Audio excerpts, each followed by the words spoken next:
What if the people you trusted to protect the truth were the ones rewriting it? A dead payphone, a surveillance van that wanted to be seen, and a cassette with just one word, CHO. Sometimes a cage isn't built with bars. It's built with silence, with erased files, with phone calls that never connect. For Daniel Cho, the warning came in a cassette tape, one word repeated through static, his name. Tonight, on Unheard Evidence, we follow the moment where the investigation into the Hollows stopped being about what they could prove and became about what they were allowed to see. The first sign wasn't dramatic. No cars tailing too close, no black SUVs with tinted windows idling outside his place.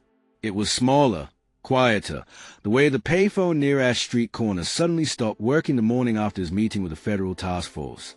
Daniel had used that phone twice, once to call Rourke without drawing digital attention, once to reach a contact in Salem about the recorder's circuitry. Now, the line was dead. Coincidence? Maybe. But in his gut, Daniel knew better. He drove past Ash Duplex twice that morning. The second time, he caught it, the reflection of a long lens in a van's side mirror, just a sliver, just enough to confirm it wasn't paranoia. The dragnet was tightening. Daniel's state police years had taught him what federal surveillance looked like when it was by the book. This wasn't that.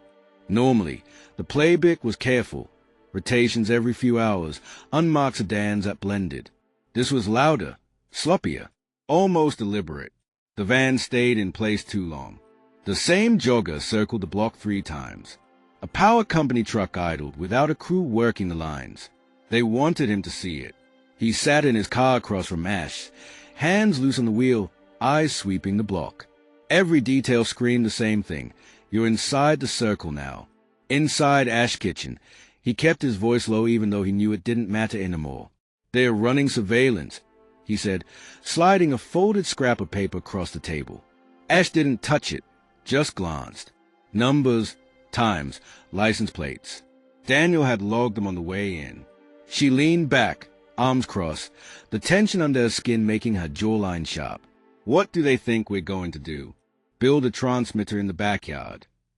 Daniel shook his head. This isn't about stopping us. It's about watching until we make a mistake they can use. Ash exhaled, almost a laugh but without humor. So we're rats in a maze. Worse, Daniel said. We're rats they already know how to starve. The sabotage started subtle. The first recorder he'd submitted to the task force for forensic duplication came back corrupted. The drive returned in a sealed evidence bag, the log initialed, the form immaculate. Except Daniel had cloned the files himself before turning it over. His copy was clean. Theirs was scrambled, metadata altered, segments cut, whole phrases removed from the Hollow's transmission, excised so neatly it was surgical.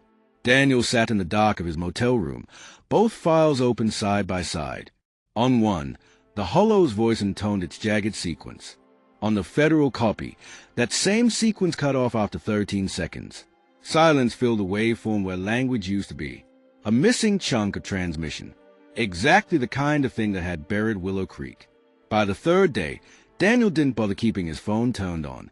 Every call dropped within minutes. His inbox filled with warnings about suspicious activity. Twice, his laptop rebooted mid-search, erasing hours of cross-reference work. It wasn't just surveillance. It was control. The final straw came when Rourke called him, voice tight. They've reassigned me, Rourke said. Task force wants me on vehicle thefts. Vehicle thefts, Daniel. Mid-investigation. Daniel's grip tightened around the receiver. They pulled you off because you're tied to me. Or because we're getting too close. You need to watch yourself. They are smiling on the outside, but inside, Rourke broke off, exhaling sharp. Inside, they are building you a cage. The assignment came 2 days later. A neat folder slid across the table in the task force's coordination room, fluorescent light buzzing overhead. A federal liaison, expression smooth as glass, tapped the cover. Mr. Cho, we'd like your expertise on this. Out-of-state gun running trail. You will liaise with local units, provide field insight. Routine, but important. Daniel didn't open the folder. He just stared at it. Routine. Out of state. A perfect way to move him off the Hollow's trail while making it look legitimate. "Why me?" Daniel asked. "You have the background," the liaison said evenly. "Your familiarity with rural channels, your rapport with law enforcement in Oregon, it's an asset." An asset? A pawn? As he sat there, Daniel knew, if he took this assignment, he'd vanish into paperwork and stage field work until the Hollow finished cleaning their trail. If he refused, he'd be marked insubordinate, flagged, maybe even worse. That night, he parked 2 blocks from Ash's and walked in through the back. She was waiting with coffee already poured, eyes hollow from lack of sleep. "They gave you something," she said. Not a question. Daniel nodded. He dropped the folder on her table. "Gun running in Idaho." Her mouth twisted. "That's not even subtle." "No," Daniel agreed.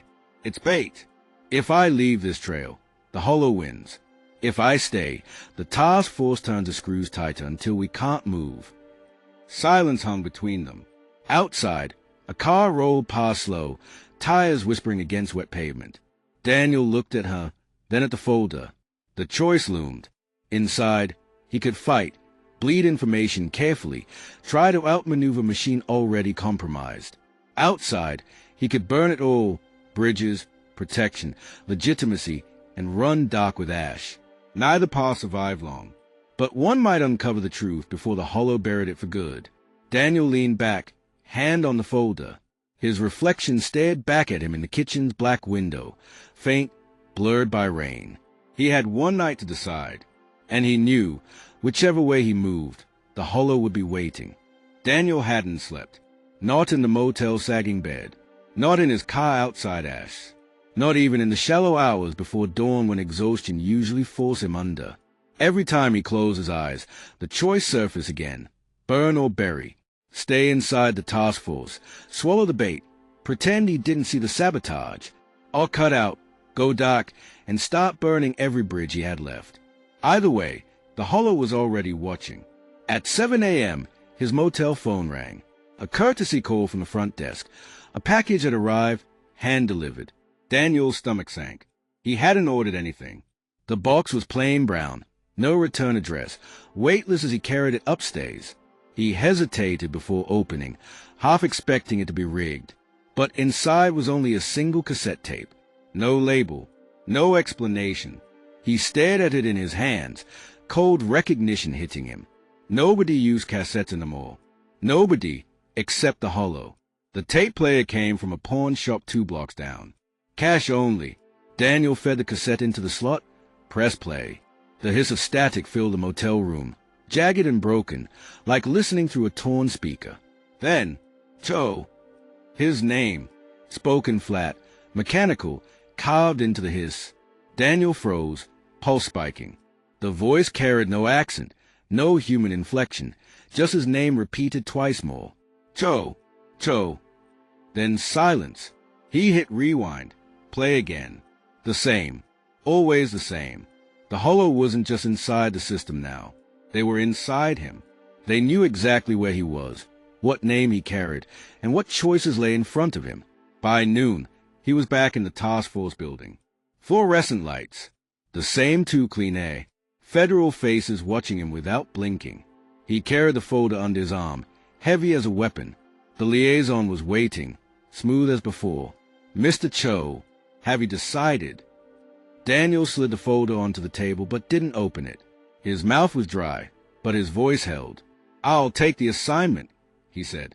The liaison's smile was faint but satisfied. "Good. We'll have briefing materials prepared." Daniel nodded once. He was in. He had chosen. But as he walked out of the building, the wait didn't feel like survival. It felt like a burial. The first operation came 2 days later, routine surveillance of a warehouse in Boise. A federal sweep. They dressed it up with charts, intel printouts, vehicle logs. Daniel knew the signs. It was theater. Still, he went. He played along. Until the feed cut out. Mid-operation, the comms inside the surveillance van fuzzed, then died. Video screens went black.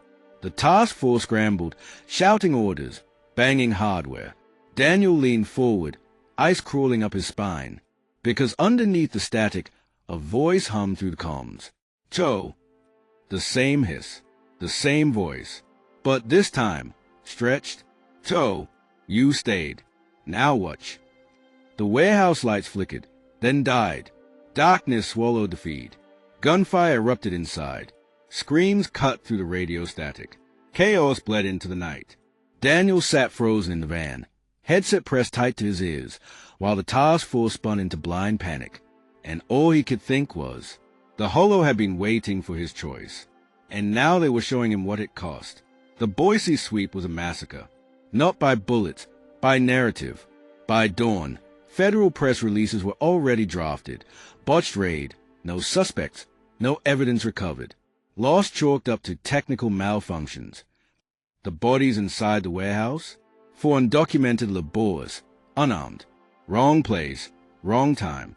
Daniel sat in the motel hours later, staring at the official report. The words didn't match what he'd heard through the static. They never would. The Holo had used the task force as a stage, pulled the lights, rewritten the ending, and he had stayed inside long enough to become complicit. That night, the cassette has played in his head even without the machine running. Cho, you stayed. Cho, you watched. Cho. Daniel knew then. The task force wasn't a shield D. It was a cage the Holo had built to make him choose wrong. And the only way out was to burn. Daniel Cho thought staying inside the task force meant protection. Instead, it meant complicity. The Holo wasn't just erasing transmissions anymore. They were erasing people.